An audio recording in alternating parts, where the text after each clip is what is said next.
Naging sentro ng isang international conference ang pagpapaunlad ng industriya ng tuna sa Davao City. Ang buong ulat ay hatid sa atin ng aming kasama ang si Peng Alinio ng Radyo ng Bayan Davao. Peng, maayong hapon.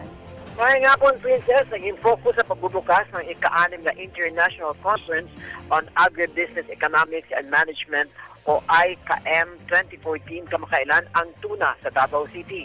Si Alfredo Pascual, University of the Philippines President, ang isa sa naging panauhing pandagal kung saan ang tema ay Agribusiness for Sustainable Development, Building Synergies and Expanding Horizons. Samantalang si Dr. Arthur Moll, Professor ng Environmental Policy sa Wageningen University ng Netherlands, nagsalita naman tungkol sa ecological modernization and shifting environmental authorities.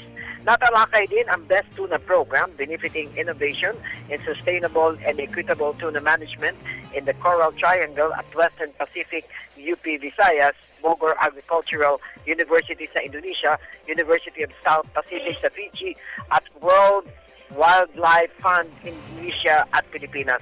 Samantalang ang kontribusyon naman ng UP Mindanao sa international program ay ang multidisciplinary research on sustainable development of the Philippine tuna value chain na pinunduhan ng Commission on Higher Education o CHED sa pamamagitan ng Higher Education Regional Research Center o HERRC para sa Rehiyon 11.